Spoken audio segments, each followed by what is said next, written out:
السلام علیکم ورحمۃ اللہ وبرکاتہ۔ الحمد للہ والصلاة والسلام علی رسول اللہ وعلی آلہ واصحابہ ومن والا، اما بعد۔ چند باتیں آپ کے ساتھ شیئر کرنی ہیں۔ پہلی گزارش یہ ہے کہ نبی اکرم صلی اللہ علیہ وسلم نے جو طریقہ ہے علاج یا بیماریوں سے بچنے کی باتیں ہمیں بتائی ہیں، وہ آج کے دور میں بھی اسی طرح کارآمد اور مفید ہیں جیسے آج سے 1441 سال پہلے تھی۔ رسول اللہ صلی اللہ علیہ وسلم نے ٹانسلز، یہ گلے پڑ جاتے ہیں نا جنہوں کلے پہ گئے ہیں، ٹانسلز کے حوالے سے، اور ذات الجنب کہتے ہیں نمونیا، جو کہ تقریباً کرونا بھی اسی کی قسم میں سے ہے، اس کی ٹریٹمنٹ کے حوالے سے آپ صلی اللہ علیہ وسلم نے اس دور میں کچھ نصیحتیں فرمائیں۔ ابن ماجہ، ترمذی، دیگر حدیث کی کتابوں میں یہ حدیثیں بھری پڑی ہیں۔ کتاب الطب کو کھولیں، آپ کو ابن ماجہ، ترمذی، نسائی، بہت ساری کتابوں میں یہ احادیث ملیں گی اور صحیح روایات ہیں۔ نبی صلی اللہ علیہ وسلم کے دور میں اگر کسی بچے کو ٹانسلز ہو جاتے تو بعض خواتین وہاں ہوتی تھیں کہ وہ اپنی انگلی کے ساتھ ان کو دباتی اور توڑ دیتی۔ اب وہ بلیڈنگ بھی تھی، تکلیف بھی تھی، بچے کے ساتھ ظلم بھی تھا۔ آپ صلی اللہ علیہ وسلم نے اسے سخت ناپسند فرمایا کہ بھئی یہ زیادتی ہے چھوٹے بچے کو۔ فرمایا تم اس طرح کرو کہ تم قسط الہندی لو، دوسرا اس کا نام ہے قسط البحری، ہے یہ دونوں قسطیں لیکن تھوڑی تھوڑی ان میں ٹیسٹ ڈیفرنٹ ہے۔ جو قسط البحری ہے اسے آپ یہ سمجھ لیں کہ سمندری جڑ، اور قسط الہندی یہ اوپر کی طرف ہوتی ہے۔ قسط الہندی کا ٹیسٹ ذرا ترش ہوتا ہے، قسط البحری ٹیسٹ لیس ہوتی ہے، لکڑی نما۔ فرمایا تم قسط البحری لو اور اس کا سفوف بنا کر اس بچے کے گلے پر لگاؤ تو اس کے ٹانسلز ٹھیک ہو جائیں گے۔ اسی طرح آپ صلی اللہ علیہ وسلم نے فرمایا کہ جسے ذات الجم یعنی نمونیا، پھیپھڑوں کے مسائل ہوں، لنگز پرابلم، اس کے لیے سب سے بہترین ہے کہ وہ قسط البحری کو استعمال کرے۔ آپ یہاں کسی بھی پنساری کی دکان پر چلے جائیں اور اسے کہیں کہ مجھے قسط شیریں دے دے، یہ پنجابی میں کٹ شیریں کہتے ہیں، قسط شیریں تھوڑی سی لے لیں، 100 روپے کی، اس کا سفوف بنائیں گھر میں دھو کے صاف کر کے، آپ اللہ کے فضل و کرم سے اس کو شہد میں ملائیں، استعمال کریں، آپ انشاءاللہ تعالی پھیپھڑوں کی جس مرض میں بھی مبتلا ہیں اللہ تعالیٰ آپ کو شفا دے گا۔ ٹانسلز کا مسئلہ ہے، آپ اسے ٹانسلز پر لگائیں کیونکہ اللہ کے نبی کی بات ہے، وہی، اور یہ غلط نہیں ہو سکتی۔ اور پھر سائنٹیفیکلی بھی یہ پروون ہے کہ قسط البحری جو ہے یہ اینٹی انفلیمیٹری اور اینٹی بیکٹیریل پراپرٹیز رکھتی ہے، ٹھیک ہے جی، یہ سوزش بھی کم کرتی ہے اور بیکٹیریا کا بھی خاتمہ کرتی ہے، اور بھی امیونٹی بوسٹر بھی ہے، قوت مدافعت بھی بڑھاتی ہے۔ تو ایک تو جی یہ ہمارے ہر گھر میں ہونی چاہیے۔ اب کیونکہ یہ وبا کے ایام ہیں، اب اس وبا میں بالخصوص کیونکہ یہ نمونیے کی قسم ہے، کرونا بیسیکلی ایک نمونیے کی ہی قسم ہے، اور یہ عام طور پر 55-60 سال سے اوپر کے لوگوں پر زیادہ اثر انداز ہوتا ہے کیونکہ ان کی امیونٹی کمزور ہوتی ہے، وہ پھیپھڑے جلدی ان کے جو ہے وہ زد میں آ جاتے ہیں۔ تو ان کے لیے پہلا نسخہ قسط البحری یعنی قسط شیریں جسے ہماری زبان میں کہتے ہیں، وہ اپنے گھر میں رکھیں، اسے شہد میں ملا کر استعمال کریں۔ جسے یہ علامتیں ہو چکی ہوں، مثلا بخار ہو رہا ہے اور جناب کھانسی آ رہی ہے، اب وہ چاہے نزلہ زکام ہے چاہے یہ ہے، ہم اس میں ڈسٹنگوش تو کر ہی نہیں نہ سکتے، ٹیسٹ ہوگا جائیں گے، وہ عجیب و غریب مسائل ہیں۔ تو اس کے لیے حل کیا ہے؟ وہ قسط شیریں اور شہد کا بنا ہوا پیسٹ 1 چمچ لے، 1 چمچ ادرک کوٹ کر اس کا پانی مکس کرے، 1 چٹکی اس میں کالی مرچ ملائے اور صبح و شام آدھا چمچ اسے چاٹ لے، بہترین۔ اللہ کے دنیا کا کوئی میرے بھائیوں جو ہے آپ کا کف سیرپ اس کا مقابلہ نہیں کر، آزما کے دیکھ لیں گھر دے وچ چیزاں۔ اچھا، اسی طرح اگر کسی شخص کو یہ پرابلم ہے کہ وہ قوت مدافعت کی کمی کا شکار ہے، آج بخار، پھر 2 ہفتے کے بعد بخار، پھر 3 ہفتے کے بعد بیماری، بار بار نزلہ زکام، بار بار بیماری، بار بار ہوتا ہے نا آج کل بچوں میں۔ وجہ کیا ہے؟ وجہ یہ ہے کہ ان بچوں کو آپ اوٹ پٹانگ چیزیں دینے کی بجائے آپ ان کو سفیکزیم اور اینٹی بایوٹک وہ گول گول کے، ہر دفعہ جب ڈاکٹر کے پاس جائیں گے اس نے کیا لکھنا ہے؟ اینٹی بایوٹک، پیراڈول، ساتھ اس کے بروفن، یہی ہے نا چیزیں 2 3، وہ بار بار ریپیٹ نہیں کرنا۔ ایک اصول بنا لیں کہ میں نے سال میں 1 دفعہ سے زیادہ اپنے بچے کو ایمرجنسی کے علاوہ اینٹی بایوٹک نہیں دینا۔ اچھا بچہ بیمار ہو گیا، کھانسی کر رہا ہے جی، بلغم ہو گئی، اب ہم سیدھا بھاگیں گے جی انہوں فٹافٹ آرام آوے۔ آپ اس کی امیونٹی کے اوپر ورک کریں۔ میں آپ کو بتاتا ہوں، ایک تو یہ شہد اور ادرک کا پانی مکس کر کے اسے تھوڑا تھوڑا چٹائیں۔ دوسرے نمبر پر وائٹامن اے اور ڈی کے قطرے ہر میڈیکل سٹور سے ملتے ہیں، وائٹامن اے اور ڈی ڈراپس 200-250 روپے کا ملے گا، وہ 15-15 قطرے 1 چمچ میں ڈال کر اسے چٹائیں۔ 2 چیزیں ہو گئی۔ تیسرے نمبر پر گھر میں آپ کے ایکسٹرا ورجن اولیو آئل، یہ کچا کھانے والا زیتون کا تیل، ایک ہوتا ہے کوکنگ والا جو کچا کھاتے ہیں، 1 چھوٹی چمچ صبح و شام اسے دیں۔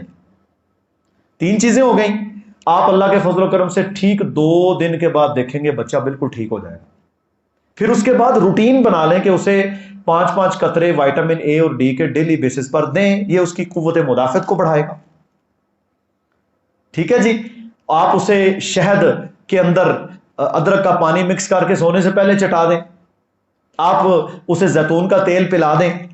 پھر ان ایام کے اندر جن لوگوں کو اب کھانسی کا مسئلہ ہے یا بلغم کا مسئلہ ہے یا بخار کا مسئلہ ہے، تو انہیں چاہیے اپنی خوراک اچھی رکھیں۔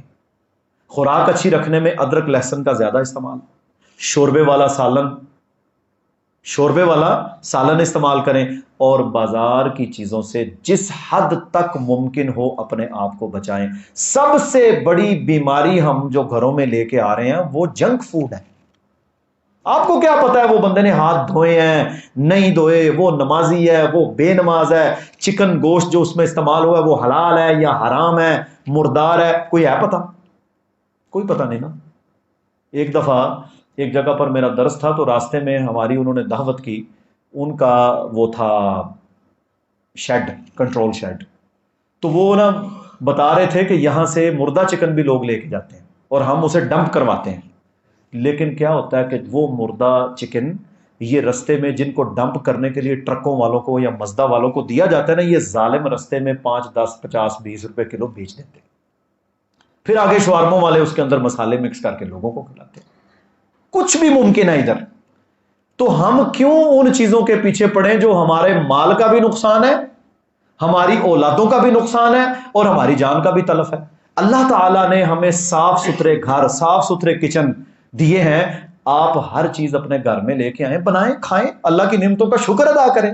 تو انشاءاللہ ایک تو جنک بوتلوں سے بچیں، ڈبے والا جوس، فیزی ڈرنکس، کوک، فانٹا، پیپسی، واللہ ان میں کوئی خوبی نہیں ہے، یہ الٹی بربادی ہے۔ آپ کی امیونٹی کو برباد کرنے کے لیے بوتل سے بڑی بیماری کو۔ اب ایک گلاس کوک اگر کوئی شخص پیتا ہے، 16 چمچ چینی وہ اپنے اندر لے گیا، اسے بولتے ہیں ایمٹی کیلوریز۔ ایمٹی کیلوری سے مراد ہوتا ہے طاقت آ جائے گی اور اندر سے وائٹامن آپ کے باڈی سے وہ کھینچے گی، پھر آپ کی کیلشیم کو یہ خراب کرتا ہے، آپ کی ہڈیوں کو کمزور کرتا ہے، معدے کو خراب کرتا ہے، اور میرے محترم بھائیوں پھر کیا ہوتا ہے، آپ کے جو ڈائجسٹو جوسز ہیں ان کو خراب کرے گا، تیزابیت بنے گی، اپھارا بنے گا، پھر بندہ ایڈکٹ ہو جاتا ہے۔ آپ نے دیکھا ہے جیسے ہی کھانا آیا وہ کہنا بوتل لیا، یعنی اس کا کھانا جب تک 7 اپ یا کوک فانٹا نہ آئے اس کا ہضم ہی نہیں ہوتا۔ حالانکہ اللہ تعالیٰ نے ہمیں پانی دیا، اللہ نے ہمیں لسی عطا کی، اللہ نے ہمیں کچی لسی عطا کی، دودھ عطا کیا، فریش جوسز عطا کیے، ستو۔ میرے بھائیوں ہم بچپن میں ہمارے والدین، گرمیاں آتی ہیں آج سے 20-25 سال پہلے، کنوں پھاڑ کے انہوں نے جناب ستو، وہ ساتھ انہوں نے گڑ کا وہ جو شکر کا شربت بنا کے وہ بچوں کو زبردستی پلاتے تھے، کوئی وہاں پر بچوں کو پرابلم نہیں ہوتی تھی، وہ گلیوں میں ہی مٹیوں میں کھیلتے رہتے، جوان ہو جاتے۔ آج کا بچہ ذرا سا اسے باہر نکالنے جی ٹھنڈ لگ گئی، وجہ ہے کہ اس کی امیونٹی صحیح نہیں۔ بچوں کی قوت مدافعت بڑھانا ہے تو انہیں سنت والی غذاؤں پر لے کر آؤ۔ اب دیکھیں نا ہمارے گھروں میں بریڈ یہ ایک فیشن بن چکا ہے، بریڈ ایک فیشن ہے۔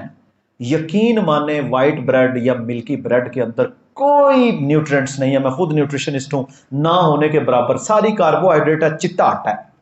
سفید آٹے میں کیا پڑا ہے؟ نہ اس میں فائبر ہے، نہ اس کے اندر کوئی منرلز ہیں، کچھ بھی نہیں ہے، سارا انہوں نے نکال لیا، سوجی بھی نکلی ہوئی ہے اس میں سے۔ اب کیا ہے، وہ وائٹ آٹا کھائے جا رہے ہیں کھائے جا رہے ہیں، پھر کہتے ہیں جی قبض آرام نہیں آتا، پھر جناب جی میری باؤل موومنٹ اچھی نہیں ہے، مجھے یہ مسئلہ ہے۔ تو میرے بھائیوں، صبح کے وقت ہم دیسی روٹی کھائیں، تلبینہ رسول اللہ صلی اللہ علیہ وسلم کی سنت ہے، جو کا دلیا، جو کا دلیا پانی میں بنائیں، آخر میں تھوڑا سا دودھ ملائیں، 7 دانے اس میں اجوا کھجور ڈالیں، اس سے بہتر ٹونے کی کوئی نہیں۔ جب 7 اجوا جائے گی نا آپ کے پیٹ کے اندر، اس کی کتنی فضیلتیں ہیں۔ فرمایا جو بندہ صبح اور شام 7 دانے اجوا کھجور کے استعمال کر لے، صحیح بخاری میں حدیث ہے، شام تک اس کو کوئی جادو اور زہریلا جانور اثر نہیں کرے گا، حدیث ہے رسول اللہ صلی اللہ علیہ وسلم کی۔ شام کو کھا لے تو صبح تک، اچھا مفت کا سودا ہے نا، اچھا جی یہ ٹانک وہ ٹانک فلانی جگہ سے لے کے آؤ، 7 اجوا کھجوریں میرے بھائیوں جس نے کھا لی اسے دنیا کے کسی ملٹی وائٹامن کی ضرورت نہیں ہے۔ زنک، سلینیم، بی کمپلیکس، دنیا کی ہر چیز اس کو اس کھجور میں مل رہی ہے، اور برکت کی برکت۔ تو ہم لوگ میرے بھائیوں فیشن کے چکروں میں اپنا مال بھی برباد کر رہے ہیں، سنت سے بھی دوری ہے، صحت بھی خراب ہو رہی ہے، وقت بھی ضائع ہو رہا ہے۔ آئیں آج ہم سب یہ عہد کریں کہ ہم مسنون خوراک استعمال کریں گے، ہم کوشش کریں گے کہ اپنے بچوں کے ٹیبل پر ہم پاپڑ اور ٹافیاں اور جوسز اور ان چیزوں کو رکھنے کی بجائے، میں نے پچھلے دنوں 4-5 قسم کی کھجوریں الحمدللہ نا بچوں کے وہ ٹیبل ہوتا ہے جو اس کے اوپر رکھ دی۔ وہ مجھے کئیوں نے کہا جی کہ تسی خراب ہو جان گیا، میں نے کہا یہ خراب نہیں ہوں گی، آپ دیکھیں ذرا، بچہ جو ہے جب وہ کھیلتا ہے نا تو وہ کیا ہوتا ہے، وہ فوری طور پر کوئی چیز مانگتا ہے۔ آپ اس کو دال سیویاں کھلائیں گے وہ دال سیوی کھائے گا، آپ اس کو بسکٹ دیں گے وہ بسکٹ کھائے گا۔ یقین کرے 20 سے 25 دن نہیں گزرے تھے وہ ڈبے خالی پڑے تھے، میں نے اس میں سے شاید کو چند دانے لیے ہوں گے۔ بچے کھاتے ہیں، بچوں کو بتائیں یہ کھجور ہے، آپ نے دھو کے استعمال کرنی ہے، اس کو کھول کے دیکھنا کیڑے تو نہیں ہے، ٹھیک ہے؟ تو کھجور پر بچوں کو لگائیں، انجیر رکھیں اپنے گھر میں لا کے، کوئی گرمی کے اندر یہ نقصان نہیں دیتی۔ یہ ہمارے یہاں نا ایک اور پرانے یہ جی گرم ہوتی ہے گرمیاں چ نہیں کھائی دی، مجھے یہ بتائیں مکہ میں گرمی زیادہ ہے یا پاکستان میں؟ مکہ کے تو پہاڑ بھی جلے ہوئے ہیں اور وہاں 12 مہینے وہ کھجور بھی کھاتے ہیں، زیتون بھی کھاتے ہیں، اللہ کے نبی صلی اللہ علیہ وسلم کا یہ عمل ہے۔ کھائیں آپ انشاءاللہ، بیلنس ڈائٹ لیں انشاءاللہ۔ اور میرے بھائیوں پھل اللہ کی نعمت ہے، 3-4 قسم کے فروٹ بچوں کے سامنے کاٹ کے رکھیں، بچے یہ کھائیں۔ آپ بچوں کو ملک شیک بنا کر دیں، یہ انشاءاللہ ان کی قوت مدافعت کا خزانہ ہے۔ ان کو زیتون پلائیں، شہد پر انہیں لگائیں، انشاءاللہ میرے اللہ نے چاہا تو آپ کے گھروں کے اندر سے بیماریاں ختم ہوں گی اور آپ اینٹی بائیوٹک سے بچ جائیں گے، پیڈیاٹرک ڈاکٹروں سے بچ۔ میں انگلینڈ میں تھا، 3 سال تک وہ کسی بچے کو میرے بھائیوں اینٹی بائیوٹک نہیں دیتے، یہاں 6 مہینے کے بچے کو اینٹی بائیوٹک دی جا رہی ہے۔ قوت مدافعت تو وہ 5-7 سال کا بچہ جب ہوتا ہے اس کی امیونٹی ختم ہو چکی ہوتی ہے، وہ بیچارہ بس نا دوائیاں دے اوتے چل رہا ہے۔ اگر وہی بچہ آپ اللہ کا نام لے کر اسے شہد، زیتون ان چیزوں پر لگائیں۔ اور آخری بات، قسط البحری، قسط شیریں جو ہے یہ سنت ہے، اور کلونجی کے کھانے کا طریقہ میں آپ کو بتا دیتا ہوں، اکثر لوگ اس میں غلطی کرتے ہیں، پھکا مارا اوپر سے پانی پی لیا، اس کے اتنے بینیفٹ نہیں ہوتے، وہ بڑا سخت دانہ ہے، وہ اسی طرح پورے کا پورا پخانے کے رستے باہر نکل جائے گا، آپ کو بینیفٹس نہیں ملیں گے۔ 7 عدد دانے لیں، زیادہ نہ لیں، 7 لے لیں، 7 عدد دانے دھو کر میرے بھائیوں انہیں اپنے منہ میں ڈالیں اور چبائیں۔ جب آپ انہیں چبائیں گے 7 دانوں کو تو اس کی کڑواہٹ آپ کے منہ میں محسوس ہوگی، پھر نکلیں، پھر دیکھیں آپ کو 6 مہینے کے بعد کلونجی بینیفٹ کتنے دیتی ہے۔ اللہ رب العزت ہمیں سنت پر عمل کرنے کی توفیق دے، اور وہ غذائیں، وہ طریقہ ہائے علاج جو امام کائنات صلی اللہ علیہ وسلم نے بیان کیے ان پر عمل کرنے کی توفیق دے۔ اور یہ میں نے جتنی چیزیں بیان کی ہیں، میں چیلنج کرتا ہوں، آج کی جدید نیوٹریشن، آج کی جدید میڈیکل سائنس ان سب چیزوں کو باقاعدہ مانتی نہیں ہے بلکہ ترغیب دیتی ہے کہ اصل یہ ہے، اصل اولیو آئل ہے، اچھا اصل ہنی ہے، اصل کلونجی ہے، وہ سب مانتے ہیں۔ تو میرے بھائیوں اگر وہ بھی مانتے ہیں، اسلام بھی ہمیں بتاتا ہے، تو پھر ہمیں کیا چیز مانے ہے کہ ہم 1 مہینے میں لاکھوں روپیہ صرف برگروں اور پیزوں کے اوپر اڑا رہے ہیں، اور ہمارے گھر میں اجوا نہیں آج تک آ سکی۔ اور میرے بھائیوں رسول اللہ کی ایک اور حدیث سن لیں، فرمایا اس گھر کے رہنے والے بھوکے ہیں جس گھر میں کھجور نہیں۔ اس گھر کے رہنے والے چاہے وہ مرغ مسلم اور دم پختی کیوں نہ کھاتے ہوں، لیکن اللہ کے نبی نے فرمایا جس گھر میں کھجور نہیں اس گھر کے رہنے والے بھوکے ہیں۔ لائیں بھائی 3-4 قسم کی کھجور، اجوا لے کر آئیں، کلمی کھجور لے کر آئیں، امبر لے کر آئیں، بہترین کھجوریں 2000 روپے کلو، اپنے گھر میں لا کے رکھیں اور پیزا بند کریں، آپ دیکھیں پھر چینجنگ کیسے آتی ہے، اللہ رب العزت کیسے ہمیں خیر کے معاملات کی طرف لاتا ہے۔ اللہ تعالی ہم سب کو عمل کرنے کی توفیق دے۔ سبحان ربک رب العزت عما یصفون وسلام علی المرسلین والحمد للہ رب العالمین۔